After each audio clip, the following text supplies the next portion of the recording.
ABN ఛానల్లో ఒక debate పెట్టారు. ఏబిఎన్ వెంకటకృష్ణ ఆ డిబేట్లో ఆయన మాట్లాడుతున్న మాటలు సోషల్ మీడియాలో వైరల్ అవుతున్నాయి. తలనీలాలు ఇవ్వనవాడు హిందూ అవుతాడా అని అంటున్నారు. సరే, ఈయన ఏం మాట్లాడుతున్నాడు ఒక్కసారి ఈ వైరల్ అవుతున్న వీడియో చూసిన తర్వాత ఈ సోషల్ మీడియాలో వైరల్ వీడియోపై మనం క్లుప్తంగా విశ్లేషించుకుందాం. మరి అన్యమతస్థులకు తెలిసి ఆయనతో హోమం ఎలా చేయించారు? పాయింటే కదా, వ్యాలిడ్ పాయింట్స్ కదా. ఇవన్నీ వ్యాలిడ్ పాయింట్లు అండి. మన పార్టీ వాడు కాదు కాబట్టి జగన్మోహన్ రెడ్డి గారు అన్యమతస్థుడు. అదే మన పార్టీ వాడైతే బూట్లు వేసుకొని పూజలు చేసినా, ఏదైతే 42 గుళ్ళు కూల్చినా, 1000 కాల మండపాన్ని కూల్చినా, తిరుమల లడ్డులో పంది కొవ్వు జంతు కొవ్వు అన్నా అన్ని మతస్థుడు అంతే కదా. జగన్ గారేమో అన్ని మతస్థుడు, చంద్రబాబు నాయుడు ఏమో అన్ని మతస్థుడు. ఇవి పాయింటే కదా, వ్యాలిడ్ పాయింట్స్ కదా. ఇవన్నీ వ్యాలిడ్ పాయింట్లు అండి. ఇవి ఎందుకు అంటే, మీరు హిందూ మతస్థులు కదా, జగన్ గారేమో అన్ని మతస్థుడు. మరి మీరు ఎందుకు తలనీలాలు వెంకటేశ్వర స్వామికి? మీ నాన్న ఎందుకు ఇవ్వాల తలనీలాలు? చంద్రబాబు నాయుడు గారు 75 ఏళ్ళ వయసు వచ్చింది, 4 సార్లు ముఖ్యమంత్రి గారు ఎందుకు ఇవ్వాల? అదేవిధంగా తండ్రి చనిపోతేనే గుండు చేయించుకోలేదు, తలనీలాలు ఇవ్వాల. ఇంకా మీరు దేవుడికి ఎందుకు ఇస్తారు? ఆయన మతం కాదు అని తెలిసి కూడా ఇటువంటి పనులు చేయించటం అనేది చాలా అభ్యంతరకరం అండి.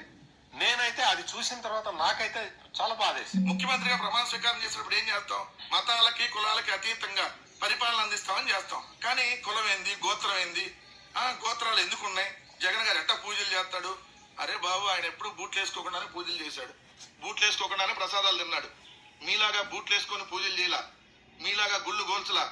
ఆయన అన్ని మతస్థుడేనేమో, కానీ 42 హిందూ దేవాలయాలు కట్టాడు. 42 విజయవాడలో మీరు కూల్చిన దేవాలయాలు కట్టాడు. 3000కు పైగా టీటీడీకి సంబంధించిన వెంకటేశ్వర స్వామి టెంపుల్స్ ని ఏదైతే నిర్మించాడు, ఆయన అన్ని మతస్థుడే కానీ మీకు నిర్మించాడు. మీరేమో అన్ని మతస్థులు కానీ మీరు బూట్లు వేసుకొని పూజలు చేస్తారు. చంద్రబాబు నాయుడు గారు బైబిల్ చదివితే, ఒకళ్ళేమో బైబిల్ అట్లా పట్టుకుంటే క్రిస్టియన్ అయిపోతారంట. మరి బైబిల్ చదివితే క్రిస్టియన్ అవరా? ఖురాన్ చదివితే ముస్లిం అవరా? మరి మీరు బైబిల్ ఎన్నిసార్లు చదివారు చంద్రబాబు నాయుడు గారు? ఖురాన్ ఎన్నిసార్లు చదివారు? మాట్లాడటానికి సిగ్గుండాలి కదా. చూశారు కదా, కాలం మారే కొద్దీ ఈ కులాలు అంతరించిపోతాయి, మతాలు అంతరించిపోతాయి అనేది చాలామంది అనుకున్నారు. కానీ కాలం మారుతున్న కొద్దీ కుల పిచ్చి, మత పిచ్చిని ఎక్కువగా ప్రచారం చేస్తున్నారు చంద్రబాబు నాయుడు వాళ్ళ ఎల్లో మీడియా. కులాలు మతాల గురించి చర్చలు పెడుతున్నారు, డిబేట్లు పెడుతున్నారు. కాలం మారే కొద్దీ కులం అంతరించిపోతుంది, మతం అంతరించిపోతుంది అనేది చాలామంది అనుకున్నారు. కానీ చంద్రబాబు నాయుడు కులాలని మతాలని ఎత్తి చూపుతూ, అవహేళన చేస్తూ, ఎదుటి వ్యక్తులను అవమానపరుస్తూ, అవతల మతాల వారిని దూషిస్తూ చర్చలు పెడుతున్నారు.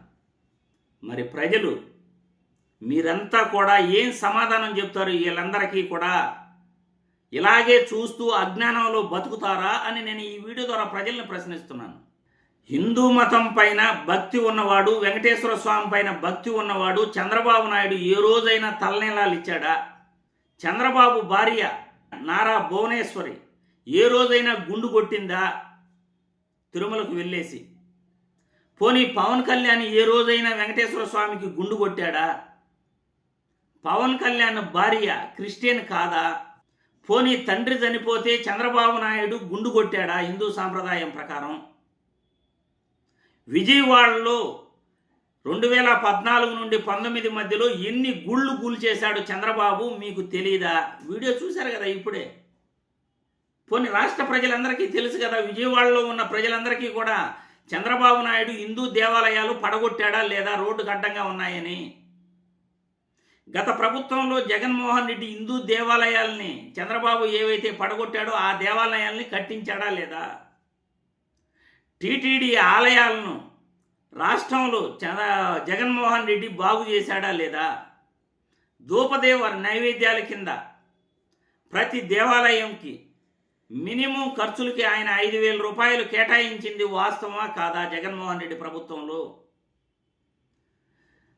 తిరుమల ప్రసాదమైన ఏ దేవుని ప్రసాదమైనా తీసుకునేటప్పుడు జగన్మోహన్ రెడ్డి కాళ్ళకు చెప్పులు లేకుండా ప్రసాదం తీసుకుని కళ్ళకు అద్దుకుని తింటాడు. మరి చంద్రబాబు నాయుడు దేవుడి విగ్రహం తీసుకునేటప్పుడు కానీ లేదా గుడికి వెళ్ళేటప్పుడు కానీ కాళ్ళకు చెప్పులు కూడా షూలు కూడా తీయడు. మరి ఎవరు హిందువు, ఎవరు క్రిస్టియన్? ఎవరికి హిందూ మతం పట్ల ప్రేమ ఉంది, ఎవరికి హిందూ మతం పట్ల వ్యతిరేకత ఉంది? మీరే చెప్పాలి. ప్రతిరోజు డిబేట్లు పెడుతూ జగన్మోహన్ రెడ్డి పూజలో కూర్చుంటే ఎలా పూజలో కూర్చుంటాడో అంటాడు ఒకడు, ఇంకొకడేమో ఎలా కూర్చుంటాడు, ఎలా పూజలు చేస్తాడు అని పెద్ద మనిషి. వాడు చదువుకున్నాడా, చదువుకోలేదా, అసలు వాడికి ఏమైనా నాలెడ్జ్ ఉందా? మతాల గురించి చర్చ పెట్టడానికి వీడికి ఏం అధికారం ఉందని ఆ విధంగా మాట్లాడుతున్నాడు? వేరే మతాన్ని గురించి వేరే వ్యక్తి ఒక గుడికి వెళ్ళినా దాన్ని ఆక్షేపించడానికి వీడెవడు అసలు? అధికారంలో ఉన్న పార్టీ వాళ్ళు రాజ్యాంగంలో 25, 28 ఆర్టికల్స్ చెప్పినట్లు పవన్ కళ్యాణ్ గారు చెప్పింది కూడా నిన్న మీకు వినిపించాను. ఏ మతం గురించి కానీ మాట్లాడకూడదు, చర్చించకూడదు అధికారంలో ఉన్న వాళ్ళు అని ఉందా లేదా?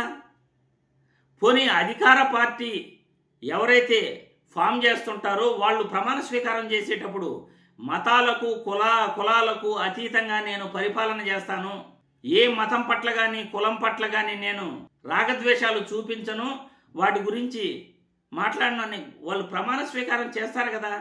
మరి ఏం జరుగుతూ ఉంది రాష్ట్రంలో? రాజ్యాంగాన్ని అతిక్రమించి చర్చలు పెడుతున్నారు, వేరే మతం వాళ్ళని దూషిస్తున్నారు, దెప్పి పొడుస్తున్నారు, మాజీ ముఖ్యమంత్రిని అవమానిస్తున్నారు. కులాలు మతాలను రూపుమాపాల్సింది పోయి డిబేట్లు పెడుతూ చర్చలు పెడుతూ వేరే మతాన్ని అవహేళన చేస్తూ వీళ్ళే గొప్పనట్లు మాట్లాడుతున్నారంటే వీళ్ళని ఏమనాలి? మీరే చెప్పండి. మీరే అభిప్రాయాలను కామెంట్ల రూపంలో తెలియజేయండి.